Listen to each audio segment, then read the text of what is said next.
Hi there, I'm Diana Cohen, and welcome to Take Your Time. Take Your Time is a space where we explore conversations about how to live your most creative life. I want these to be conversations that help you unlock your creative potential. I'm so excited about our conversation today because I'm with someone who's very special to me, the one and only Heidi Gardner. You might know her from her time on SNL or shows like Shrinking, which is my husband's personal favorite, or Veep. She is an extraordinary talent, and we get into a lot today. We talk about her time growing up in Kansas City, Missouri, and how that creatively informed her as a child. We talk about her Broadway debut, which she is on another level. We talk about how SNL stretched her creatively. There are so many good nuggets as someone who loves SNL. I learned so much about this and just the journey for her. We talk about her career as a hairdresser, which is one of the first things that we bonded over. We met the summer of 2019, and I think she was on her second season of SNL, but she spent 9 years as a hairdresser. So our love of hair, we go deep there. And then we also talk about how prank calls as a kid led her to a career in comedy. So without further ado, Heidi Gardner.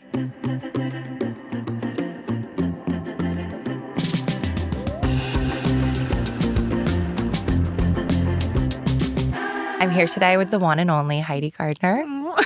Thank you for being here on Take Your Time. I'm happy to be here. So we start every episode with a little adjustment. We just sink into the space, and we're going to do 3 deep breaths if you're good with that. I love it. Okay. So just close your eyes, settle into the space. You're going to inhale for 4 and exhale for 4. Ready? Inhale. And exhale. Second breath, inhale. And exhale. Final breath, inhale. And exhale. Welcome to Take Your Time, Heidi Gardner. Thank you. I needed that. I know, right? Yeah. I do this for us, but I also kind of do it for the audience because I feel like there's so much content and so much stuff out there, and I want people to come into this space and just like settle in. Yeah. We are here to hang, and I'm so happy we both showed up in our like glorified pajamas today. It's sleepover vibes. It's sleepover vibes. It's perfect. When I knew I was having you on, also, there's so much I want to talk to you about today, from your career to your Kansas City life, like your home, all of this, how we met, your life as a hairdresser, all of it. But one of the things that I know to be true about you is you love a cozy moment. Yes. You love a pajama. You love a silk robe. Yes. The whole vibe. Yes. So this room felt very you. Thank you. And I was excited. love it. I'm like, we're going to just plan the room around you today. Oh, that's so sweet. It's an honor to have a room planned around me. Thank you. So we're going to do a little time traveling. I want to go back in time to you as a kid in Kansas City, Missouri. Yep. Which, by the way, I have to tell you something like borderline embarrassing. I did not know Kansas City was not in Kansas until I met you. It's okay. I mean, you would think Kansas City is in Kansas. Well, it is in Kansas. There's one, it is. But it's also in Missouri, which is the one I'm from. Okay. But I accept them and love them both. You accept them. I brought you here today to teach us American geography, by the way. I'm like, which I wouldn't be good at, so don't. But there's a state line, and so there's 2 Kansas City. So you're from Kansas City, Missouri, and that's where you were born. Yeah. Tell me a little bit about growing up there as a kid. Oh my gosh, it's such just as an adult, I can say this. It's like an accessible city. Yeah. Everything and everyone is 20 minutes at most. So it just, like, where I grew up, I wasn't too far from a friend, all of that. It's just easy to get around. The barbecue's great. We're a sports town. We love our Chiefs. We love our Royals. We're close to Chicago, so we can be Bulls fans. We don't have a basketball team. It's just a warm place. It's hard for me to like encapsulate why I love it, but it's 100% why I am who I am. The people, for sure. The places I went to, how easy it was to get to places, how it's safe and I could walk around and just get into whatever, luckily. Yeah. You might be an official ambassador for Kansas City now, but in my heart, you're like the unofficial ambassador for Kansas City. And I feel like I'm so excited to go there and visit it because of you and how much it's formed the person that you are. Yeah. And I feel like you shared a lot about this with like your mom and your brother and like growing up there and days at the mall. But I'd love to get into like, what are some of those? Also, you're a pop culture girly, which I want to talk about. But tell me a little bit about like the things that you felt like defined you growing up. Were there like movies or going to the mall or things that feel very Heidi coded today that are from when you're a child? Definitely the mall. I mean, definitely a mall kid, and in different iterations of it. Like if I went to the mall with my older brother, Justin, it was like, he was my first tastemaker. Like what Justin liked then informed me like, oh, that music's cool. That movie's cool. So we would go there to, get CDs and tapes even. We'd go to the movie theaters there. But then if I went with my mammo, that's my grandma, she, was a shopper and she liked to shop with her granddaughter. And so that was like shopping's free time and really fun. But if I went with my Bampo, that's my grandpa, he didn't want to walk around the whole mall. So he would sit in the common area, make friends with the other grandpas. And I got to like explore the mall on my own, which was cool. Yeah. Independence.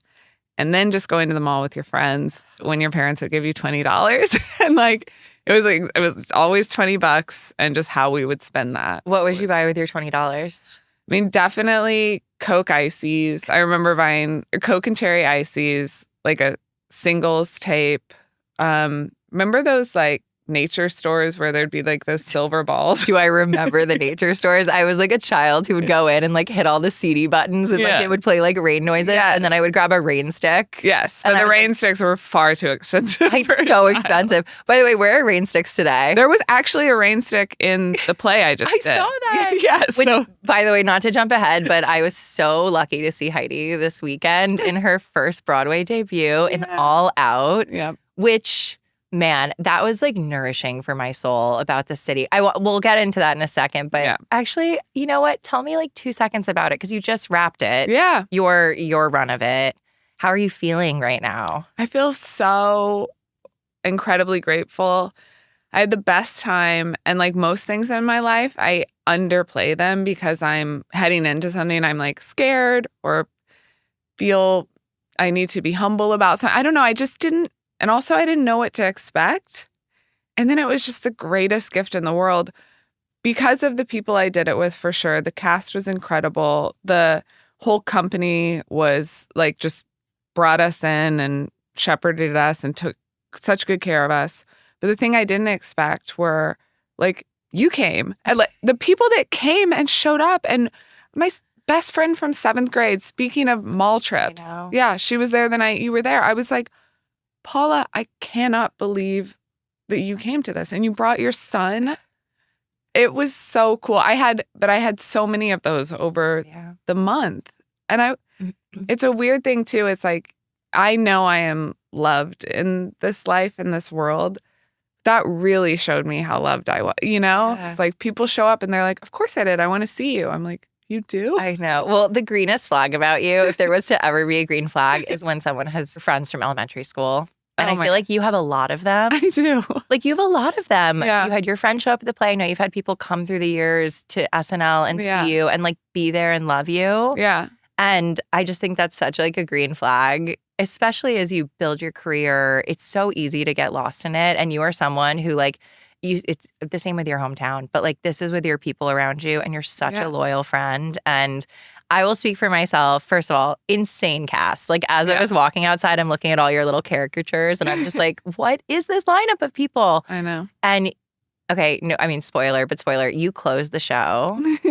I had chills over my entire body because it was you. And I was just like, I was like kind of crying of like happy. It was like a little happy tear that came down because the play was beautiful. I'm obsessed with Lawrence now, by the way. Best band ever. Oh, like I've been listening to it all day. Yes. I'm like, wait, is this my new happy music? Yeah. You were profound in it. You were so amazing. And the other thing that crossed my mind, and I said this to you after the show, I'm like, Heidi's done now.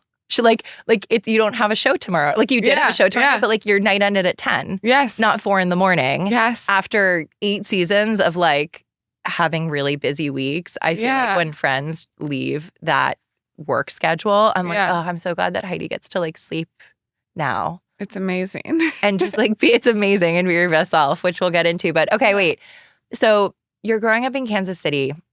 You're still homies with all your homies, which is so cool. Well, that's like to your point of what you were saying of like still being homies with my homies. Like I mean it. Like when Paula came to see my show on Friday, like she's one of the reasons I'm in that show. Like getting to explore my humor and my personality with like, we were best friends in middle school, 7th and 8th grade. And then we went to different high schools, but we still continued. She's like, remember when I got in El Camino and my sister would drive around and we would wear like no masks and just like wave at people, like, and I was like, I forgot about that. Of course I remember now.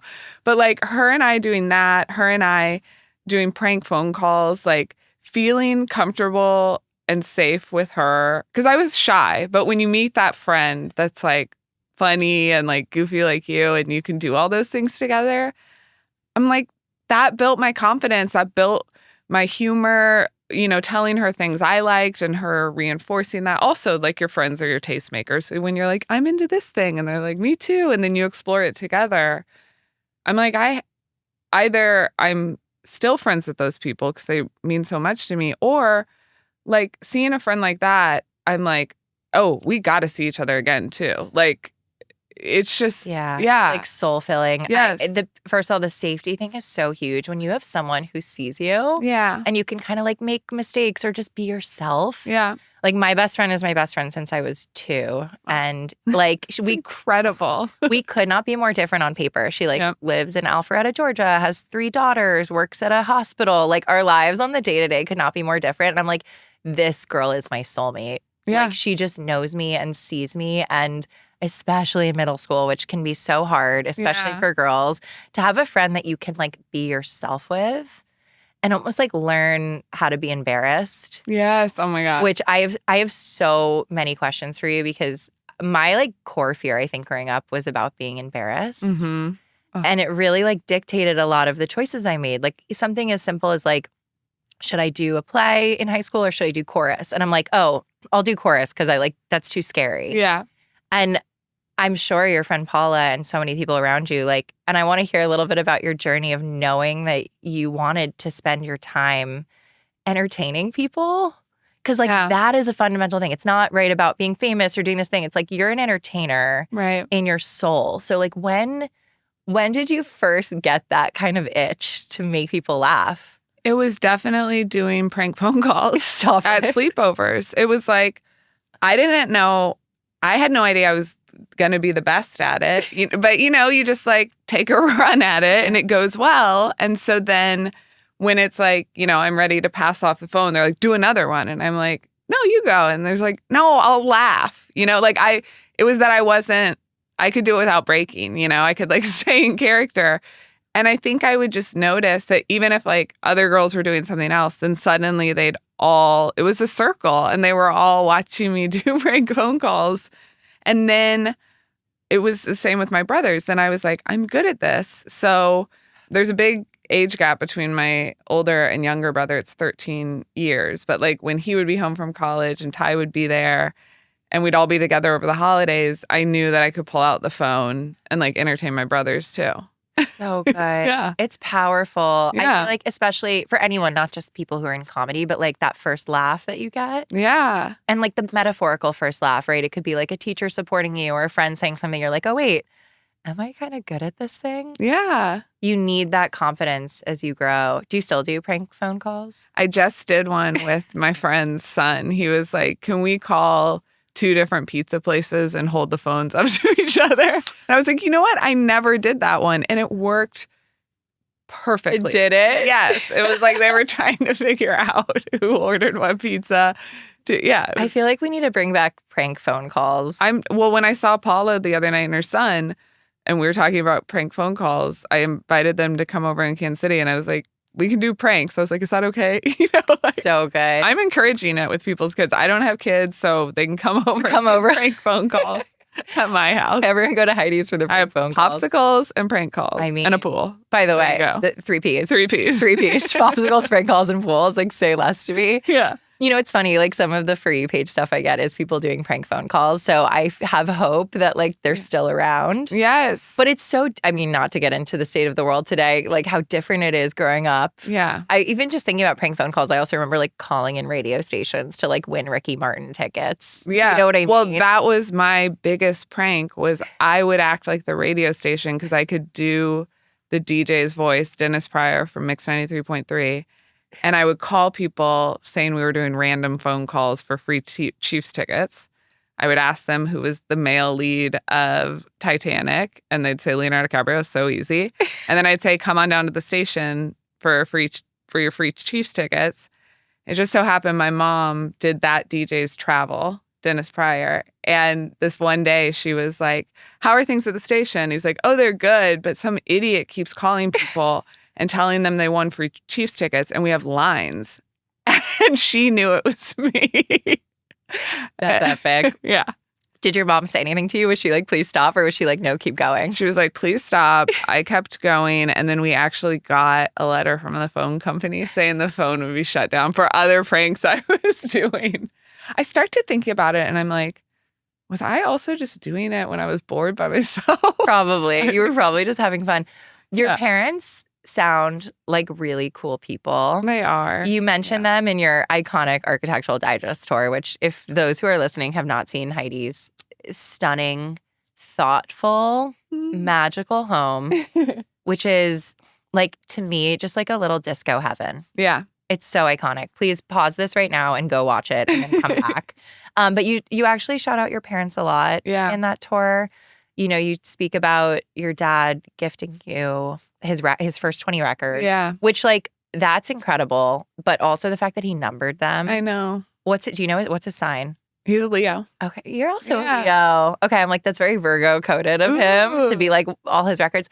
But your mom also, you were like, she hosted like lingerie parties. Yes. That's kind of iconic. Like, I know. Tell me about your parents a little bit.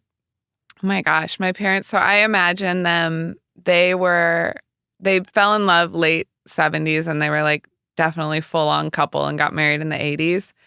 And you know, at amusement parks, when you used to be able to take a picture of yourself like on a magazine cover or something. Yeah.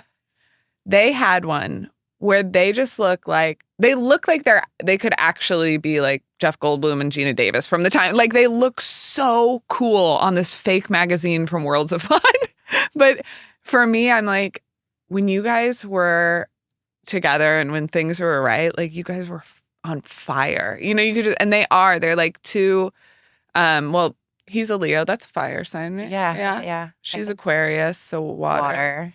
But they both are just fiery, passionate, creative people. Yeah. And I almost, their creativity, you know, my dad had so many creative endeavors, still does. He's like, all summer he was sewing. Like, I wear his clothes sometimes. And my mom expressed her creativity like fully through the character that she is. You know, she wore sunglasses at night. She worked 2 jobs, travel agent during the day, cocktail waitress at night. And they were kids at heart. Yeah. So I was totally, and you know, they split when I was 5.5. So, you know, single parents, and my brothers and I were definitely on their ride. Yeah. When I think about that later, that could be a bad thing when you think about some things like you need as a kid, but also it was exciting. I will say that, like, when they had exciting lives that, you know, my mom, I don't want to say refused to cook because that sounds so neglectful. We always ate, but she did refuse to cook. It was something where she was like, I am not good at this and I am not doing it. Do I want my kids to eat and eat well? Yes. But do I need them to also eat on the cheap if we're eating out? Yes.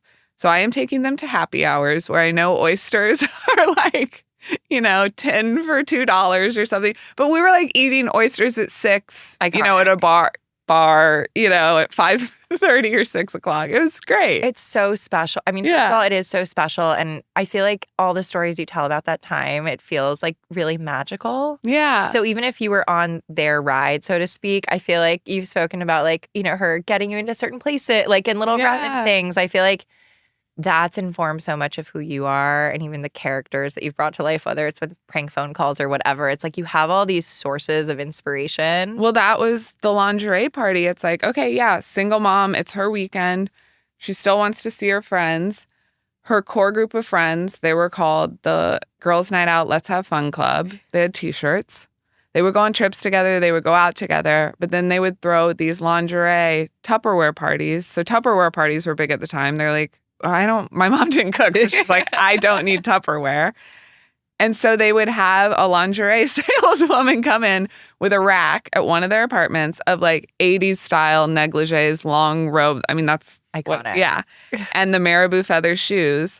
And I would just watch all these fabulous women like come out in lingerie with all their supportive friends being like, yes, get that, get that, get that. Well, that looks so good on you. So supportive. And also one of her friends' names was Lynn Starr with 2 R's. I can't. So when I see Lynn Starr come out in like a full negligee, like I was like, this is glamour. And my mom's a part of this. Yeah. That's super rare, by the way. Like hearing you talk about that, like most kids don't get the opportunity to see their parents like shine in that way. And I feel like it opens something in you, especially when it's coming from a place of like play, creativity. You know what I mean? That is what it was. It's amazing. Okay, so that's like as you're growing up there, you're spending time with your mom, your dad, you have your brothers. Yeah. High school ends. Yeah. What happens next for you? High school ends. I go to KU basically based on friends, just because I'm like, my friends are going there. Not well thought out. I don't know what I want to do. Everyone else felt like, even early on, it's like, I'm going to design school, I'm going to law school. And I was like, well, I like movies and pop culture, but I wasn't on an acting track in any way.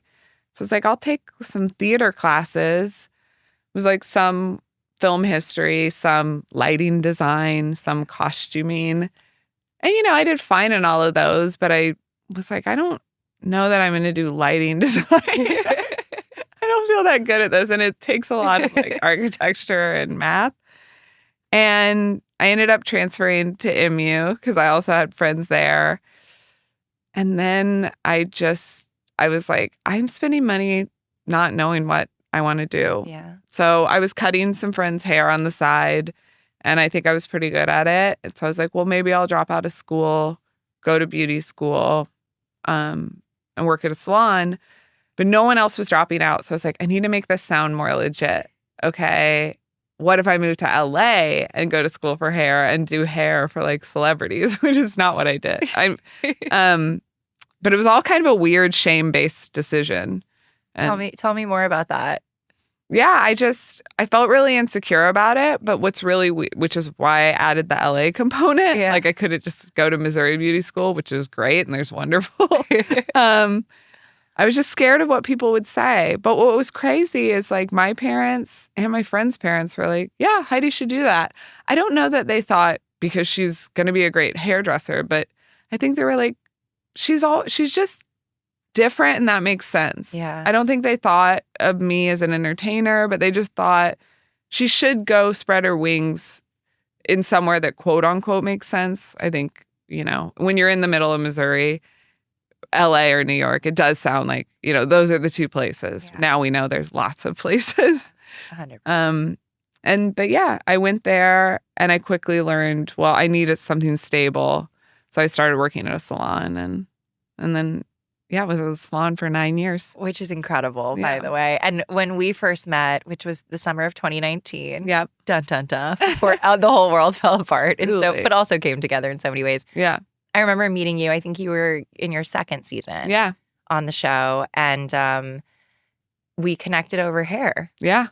Totally. I had no idea that you were a hairdresser. And I think it's first of all, it's just an incredible career in a lot of ways. You meet so many people. Totally. People spill the relationship that one has with their hairstylist. Yeah. I think there's very few relationships. That's why now the person who well, you brought me and my current stylist together, and they're one of my best friends because I spilled everything. Everything. To her. You just like sit in that chair and like something comes over you. Yeah. But I remember talking about hair, and I was like, when I met you that summer, I just like quit everything else I was doing, and I was like, I'm launching this brand, Crown Affair. Yeah. And I told you about it, and you were genuinely one of the first people I ever told about Crown Affair. Oh my gosh. Which is crazy. And I just remember sitting there, we were like upstate at this retreat. Yeah. With so many it was a really funny weekend, and we were like sitting by the pool and just like hearing about your story. And I love that like that was your segue, first of all, to LA. Yeah. Which, had you been to LA before you moved there? I had one time, because funny, there was a flyer up at my high school that was like film and TV camp my junior year. And it was like learn about film and meet Hollywood's biggest celebrities. And again, I didn't think I was going to work in it, but I was like, I'm obsessed with all this stuff. I want to go to this camp. I was like, Mom, I want to go to this camp. Paula went to the camp with me. I convinced her. We go to LA together. We stay in a dorm at UCLA. And like, no shade, definitely did I think I was going to meet Brad Pitt and Leonardo DiCaprio? Yes. We met a writer from Rugrats, which was awesome. Iconic. Awesome. My one of top 5 shows of all time for me. Yeah. And then like the keynote speaker was Lonnie Anderson. It was like, okay. She's, I mean, it wasn't Brad Pitt or Leonardo DiCaprio, but we did get to see the set when they were building it for the Jim Carrey Grinch movie. Oh, also like in the top 5 films for me is that film. Yes. It is so important. I cannot underestimate, like, if you have the opportunity in high school to go do a program somewhere. Yeah. I feel like it really is life-changing, and you meet people from so many other places. Yeah. And I'm still friends with a lot of people I did that program with. Actually, by the way, I heard, I think you were talking to Ego about it, by the way, our girl, who's the best, about... Oh, yeah. I thought you were going to talk about a different art girl. No. Ego, yes. Ego, who's amazing, and one of your best friends, who you were on SNL with for a while. I have 7 years. 7 years. Yeah. I got a best girl. Friend. You got a best friend out of that, which is hard to do. Like a best friend that like, that in that sort of environment, a best friend, like we went through something together that I will only ever have with her. Yeah. Which just makes this like special, different type of best friend. Yeah. You're bonded forever. Yeah. And you were on her podcast. She actually was one of the first people I called, and I was like, Ego, I'm starting a podcast. Is this a terrible decision? Like, what am I doing? And she's like, you've got this. She gave me really good advice about her transitions from her first season to second season. But you guys were talking about, I think, a teacher you had in 10th grade. Was this on this show? I feel like you had a teacher in 10th grade that like made you remember a speech or something. Oh, yeah. I feel like you had a lot of people like that teacher. I also had an English teacher in 10th grade that like saw me. Yeah. Like, have you had people along the way in your journey, like that 10th grade English teacher, or like people who really saw you that were kind of like, were like, you are special and I want to keep bringing you up? Who were those people for you? I mean, that is also why I have anything I have is, and I've gotten to do the things I've gotten to do, is other people's belief in me and giving me just that little bit of a push. For sure, my brothers, like the prank calls, the being like, you're funny, the wanting to show me off in that way to other people, their friends. Then my friend Rachel, was in the Groundlings, had me come see her Groundlings show, and then was like, I had you come watch this because I want you to take classes at the Groundlings. Like, you'd be good at this. And then telling like a loved one of mine at the time and my brother, and then being like, yes, this, like, you have to do this. This is so, like, take improv classes. This is for you.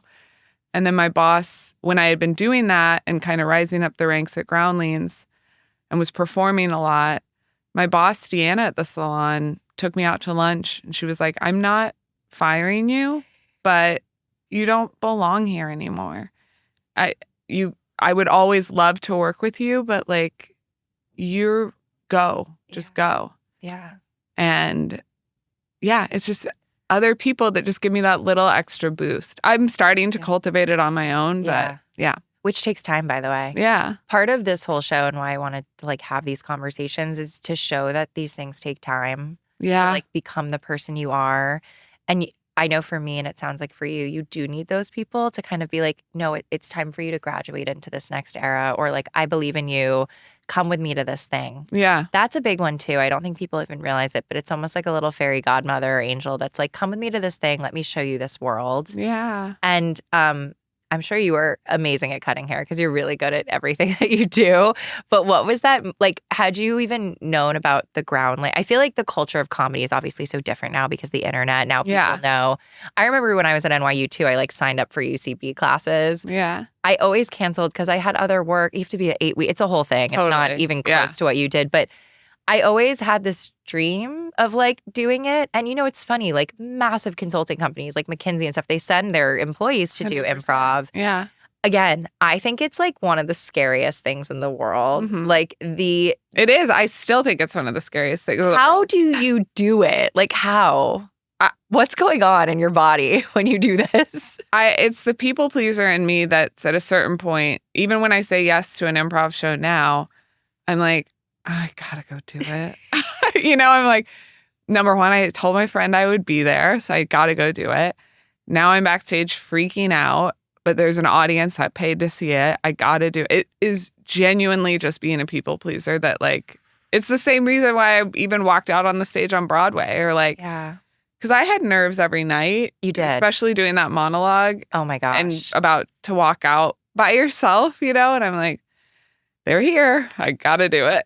you do it. It's interesting how sometimes you need like that accountability. 100%. Of like, I'm just gonna do it. Yeah. But you can say like the fact that you show up and give yourself fully and obviously like witnessing you do what you do. I remember a very specific moment. It was the Harry Styles show. And you were pregnant. Yeah. You were like birthing. You guys were like a Swedish couple or something.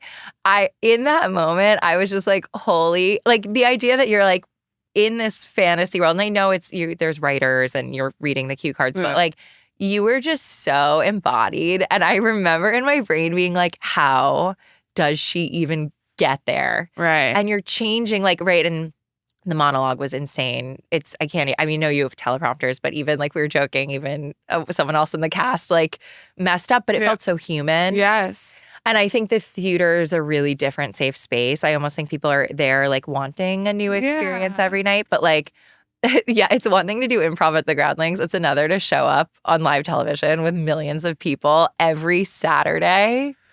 Like what did you do mentally, like creatively to get to that place?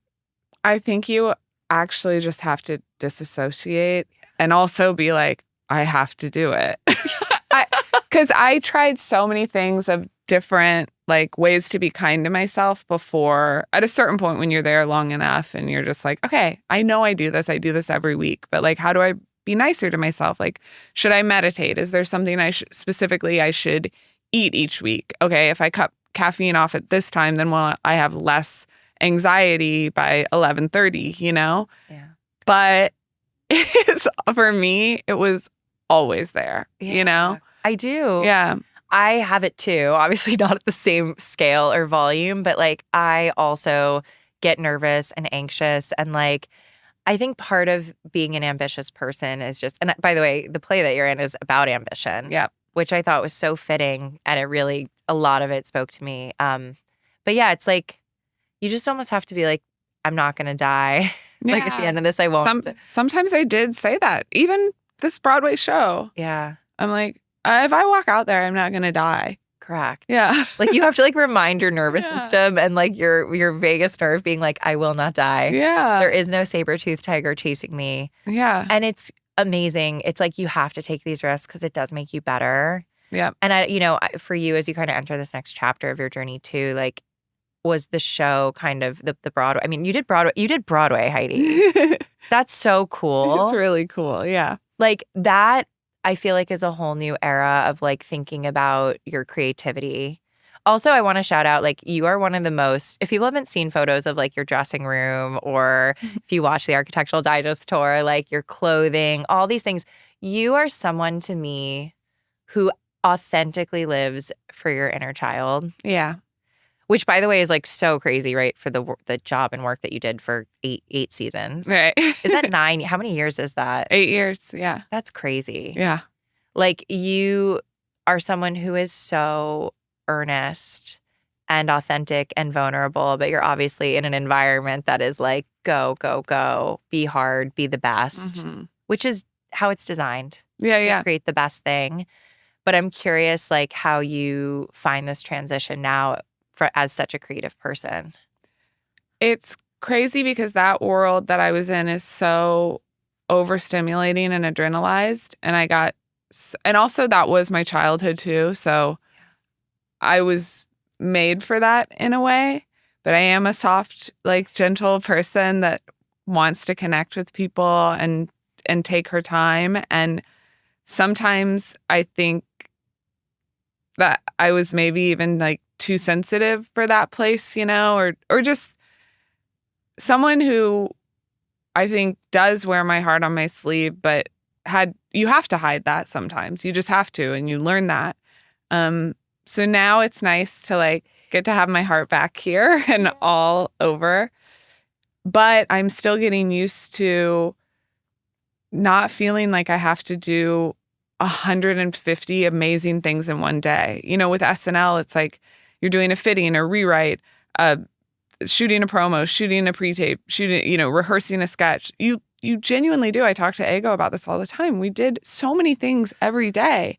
And now as we're decompressing, we remind each other it's okay to do one thing a day. Lately, I've been going to used bookstores so much and just looking at books and like, that's my thing that day. And sometimes I get emotional because I loved my time at SNL and I will miss it forever.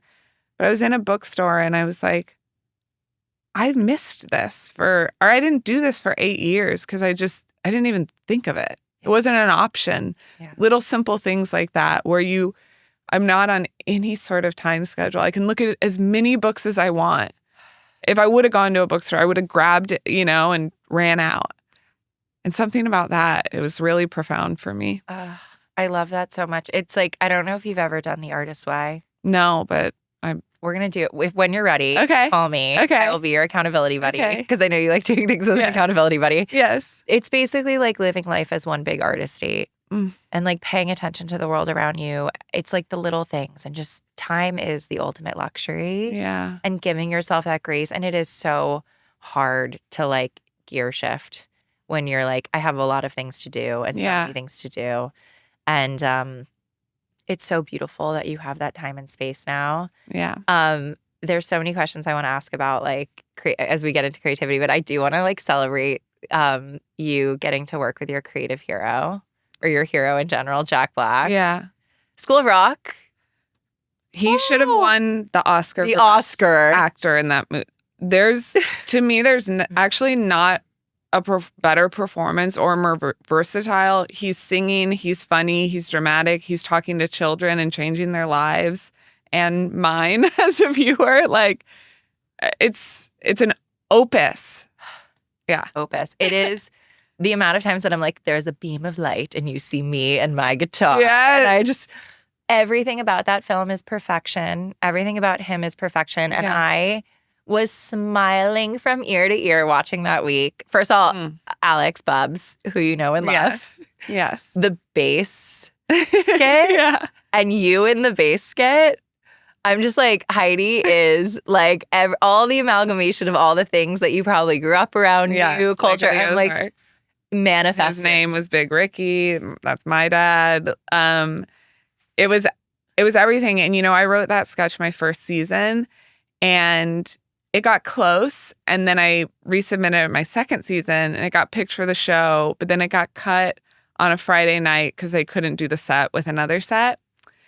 And the week, I had so many ideas heading into the Jack Black week because he's my hero. So I was like, I'm writing 7 sketches this week. I'm putting it all out there. And I remembered Base Lake.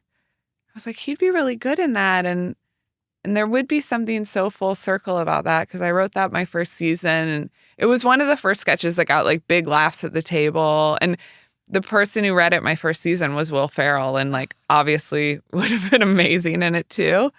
So to get to do that one that week meant everything to me. And that was a vulnerable moment for me because I was so excited.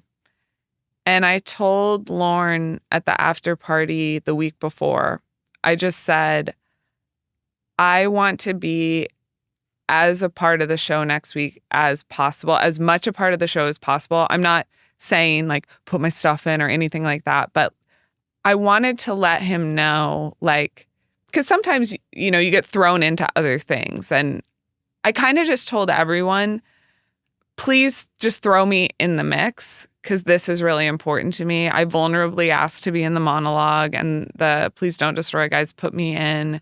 And Sarah Sherman, actually, I thought I was just getting added to it. And Sarah actually gave me her part. You know, we're just standing off to the side, but I was like, hey, I didn't mean that for you to not be in it. And she was like, this is your dude. This is your one, you know? And I really appreciated that. And I got to do the promo with him. I love this so much. First of all, I did not know that about the sketch. So the fact that that came full circle for you is just like, what a beautiful, beautiful thing. I think it's so important that we state the things that we want to. Like, I love that you even just said that, Ada Lauren, which is not like it's not like an easy conversation, but you're like, this is meaningful to me. And I think it's in those moments of vulnerability that like beauty comes through and things fall into place. So I'm also curious just hearing you talk about like that was a sketch that you had written and put up in season 1 or your first season. Yeah. And like it didn't work out for whatever reason. There's so many logistical things. The show is so tight. Like I'm sure over the years hearing like not now is challenging. And I've felt that in my career. I always joke that I'm like a cockroach. Like the amount of not nows I've heard, I'm like, I just like get up and go again. But I'm curious how you think about that in your career and how it's changed you and just in the context of time, like hearing those no's, what it's done for your creative self too. Yeah. So my sketches got cut a lot at SNL and it always hurts. It's like you want to show you every week. We all do. And you get used to it. So I guess I'm like, you know, it starts to not hurt as much, but I don't know. That maybe is because there's already a wound, you know, and it's like there's a lot of Band-Aids there. So that's always hard. What I also find, but, you know, also Ego and I would talk about this. You get used to it. So you do get really resilient. You know, I'm like, I hear no a lot. Now and also out in the world, other no's too. But then you get so used to it that the byproduct of that is rather than thinking abundantly, you're gearing yourself up for a no. And in this new chapter of my life, I'm trying to I have a support system that, you know, I'm always kind of looking for the danger. So I'm like, read this email, you know, and to me, it's an email that, you know, I'm like shaky. I don't know what this means, you know, and like my loved ones will read it and be like, that is awesome, you know? And I'm like, really?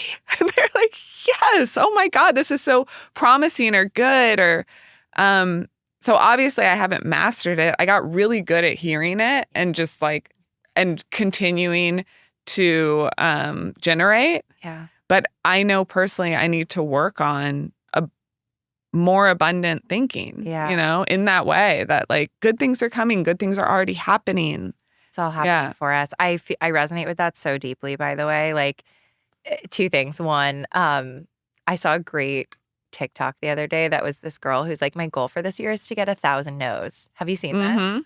And she's like, I'm trying for no's. So she's like doing crazy stuff. Like she like, applied for a Dutch passport. She like, you know, auditioned for a play and she's like getting everything. I think she has like 70 no's to date. Yeah. But it totally reframes the no as like, wait, this is something I actually want to get. How do I get more no's? And I think it puts you out there. And I think being a creative person, like putting your work out into the world, whether it's a skit, writing, a brand, a product, it's like there is something about it that's really nerve-wracking. Yeah. And vulnerable. Yes. But also it's like getting back to the why of what we do.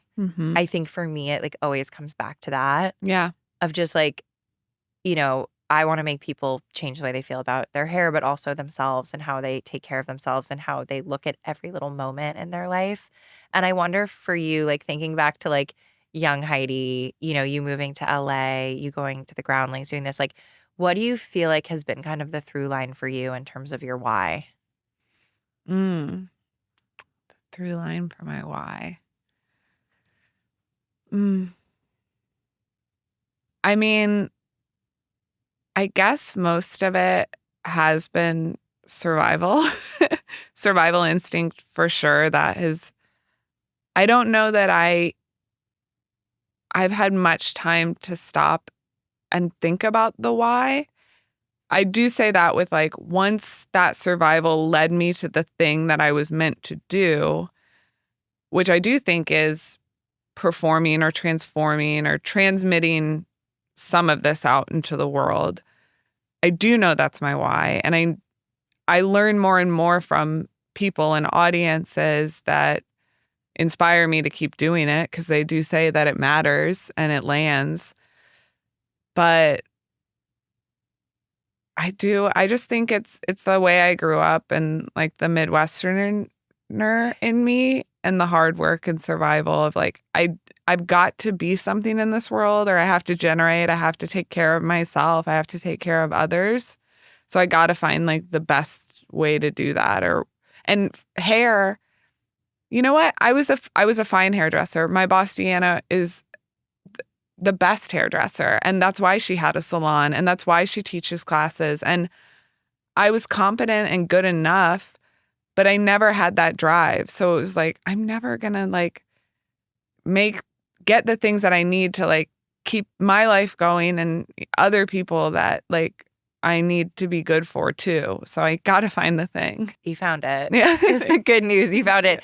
And I just, even watching you talk right now, I'm like, you are so, the fact that you are able to access the things that you can, like, I just want to remind you that it is such a superpower. Thank you. And it's really hard to do what you do. And it's so funny because the things that are our superpowers, we don't realize are hard for other people. Yeah. You know, like, it's so easy and intuitive for us, but it's just like, I'm endlessly inspired by you. And I'm so excited for you to have more time and space in this next era of like figuring out, even like codifying what that why is even more. Me too. And I feel like we're going to get to our little outro, which I'm excited. We're going to talk about taking your time back. But before we do, I do want to talk about how amazing you are at creating experiences, and whether that's like your home. I know, can you tell me a little bit about, it was like a birthday that you did recently? I just feel like you're always gathering people, having the most fun. I mean, I also kind of want to talk about the Chiefs as well, because you're like a loyal, can I tell you a 2-second story? Yes. When Bubs and I first started dating, now 13 years ago, he loves sports. Okay. And I didn't know any of the teams. I didn't like grow up in a family watching sports. So he was like, I was guessing all the names, and it was like a little dagger with like KC. And he's like, who do you think that is? I was like, I don't know, the Kentucky Daggers. So I still call them the Kentucky Daggers. I love it. But the branding is solid. I feel like you have so many good pieces that are like Chiefs. So you have like custom things. But that's such an AI generated. It's perfect. I know. It's the alt name, the AI name for the Chiefs. Kentucky Daggers. Kentucky Daggers. They're forever the Daggers to me. But I mean, tell me a little bit about like your things that you're gathering, people you're bringing. I know, like when you have, whether you're watching sports, throwing a birthday party, like what does that do for you? Everything. And I've started to realize more and more what it does for me and what it brings into my life. But it did start as a birthday party, a 3-day birthday weekend, where I just wanted to bring a lot of people together, my friends from LA, New York, to like meet my Kansas City friends, and for everyone to get like a camp type vibe. So I did a 3-day birthday weekend. Every night had a theme. I've now done it 3 years in a row. And I know a theme can be exhausting. You know, some people are like, oh, geez, what do I have to wear? And I get that. What I will say is this is one time a year. And what I've noticed after doing it for 3 years is now at the 3rd year, people, you know, my birthday is in July. It's February right now. People are like, have you thought about themes? They've gotten excited about it. People like to be challenged. Like once they do it, they might not think they like it, but then once they do it and they see themselves a little transformed, I got to transform myself all the time. I got to go to a lot of parties. I got to go to a lot of events. I got to see myself and my friends in different ways.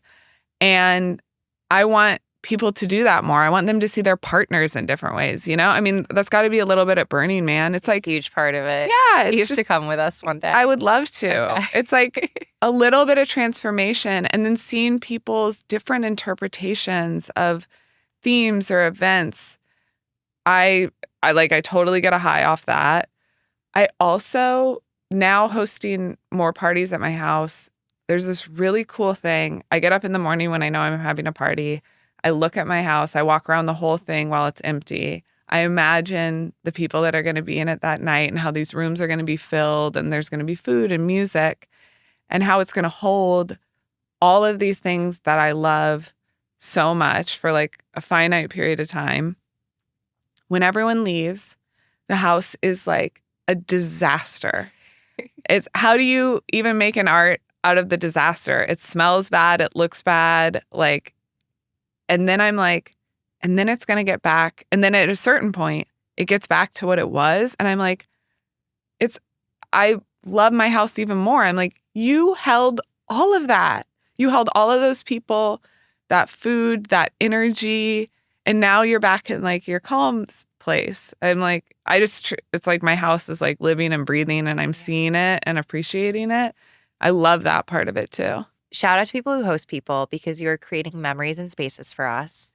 Thank you. Second is the theme party thing is so real. We have a friend in Miami, Roland, who does like an insane next level party every year for his birthday for Halloween. And we joke that we have like storage containers just for Roland in like our party boxes. And it starts as this thing where you're like, okay, how am I going to get creative? And then you're like, I'm excited about it. Yeah. And I think this is why people do love Halloween so much is for most people who don't do what you do, or even for me, I get dressed up, I go to things, like I get to kind of feel like something or someone else for a night. Yeah. But I think it's like you've created that space, giving people permission to do something. And I know one of your themes was it last year was like, not like in disguise. I remember seeing you in Teddy. What was disguise night? Tell me about that. So disguise night is you show up to one location. There were a group of 30 of us in 5-minute increments in disguise. So not a Halloween costume, but like seriously, just adding a bang if you don't have bangs can throw people off. Bang, glasses. If you're not a sports fan and you wear a jersey, it's like,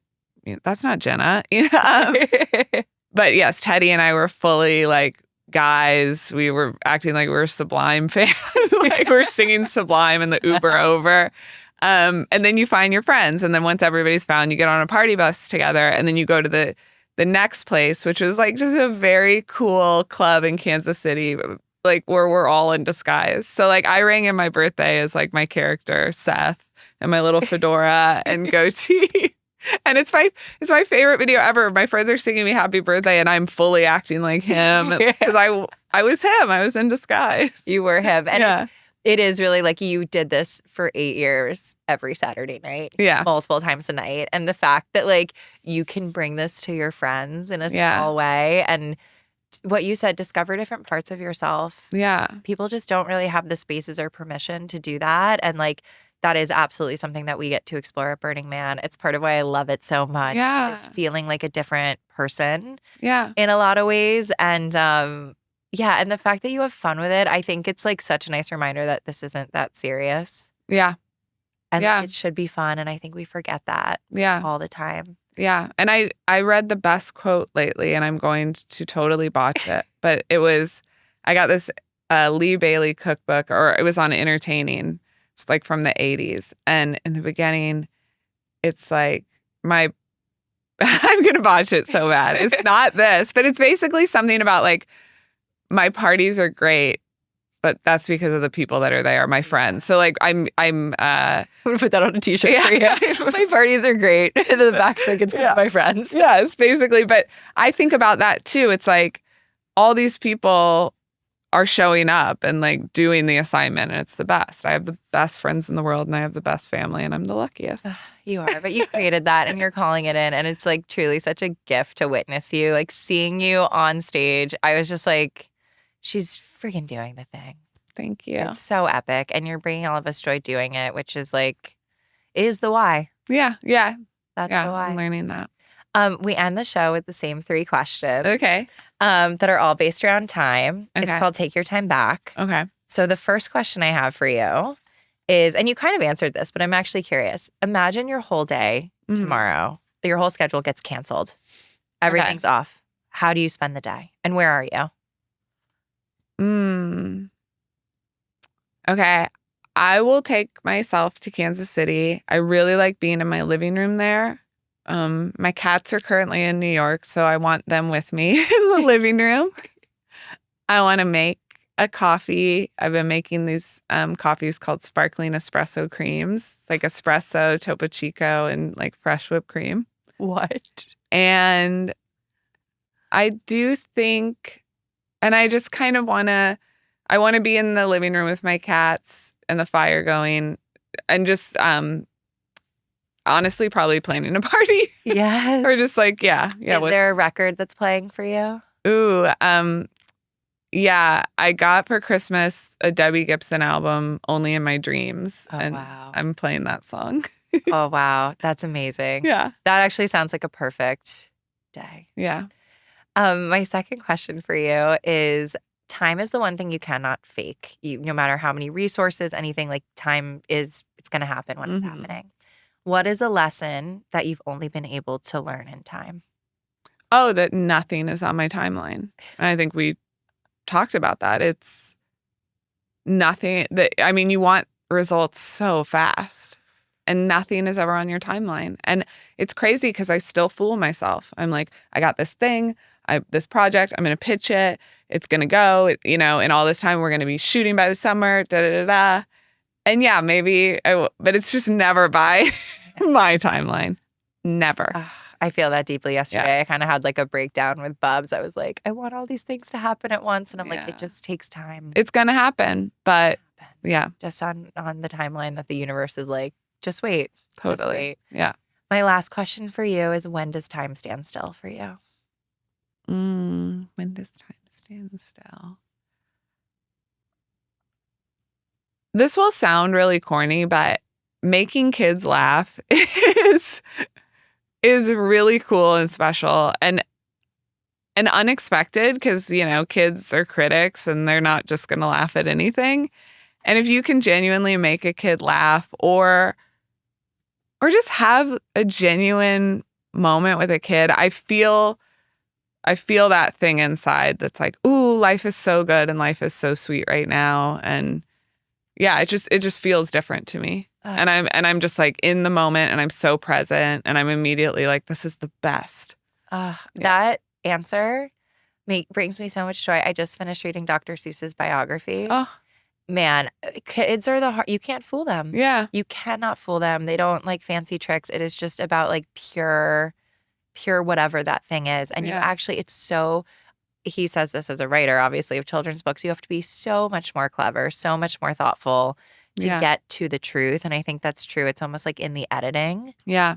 And like the directness, that's like where the truth and magic happens. Yeah. And I think kids are like the best audience, honestly. Like I even just think about the things that I'm drawn to, whether it's like the original Pixar films or Dr. Seuss or Jim Henson, who's my creative hero. Who I'll never get to meet. I like read his biography a few years ago. I was bawling in the living room. Bubs came in and he's like, "Are you okay?" I'm like, Jim Henson died in like 1991. He's like, that was a long time, or 1990. I was like, well, that's interesting too, is like a legacy. Whether it's the Muppets or the Dark Crystal or Dr. Seuss, it's like that the work that you create when you're entertaining people, it never really dies. Yeah. Not to quote Pharrell, NERD, it's like nothing ever really dies when you're making music or art. And I think that's just such a gift that you bring to the world, and that your work will live on forever, whether it's on TV screens or film screens or in theaters, or it's the experiences that you brought to people. Like your legacy, you should be so proud of the legacy that you've already built. And as a friend, I am so excited for all that's ahead for you. So thank you for being on the show today. I really love you so much. I love you too. Thank you. Subscribe to Take Your Time wherever you get your podcasts. Continue the conversation at takeyourtimeuniverse.com and find us across socials at Take Your Time Universe.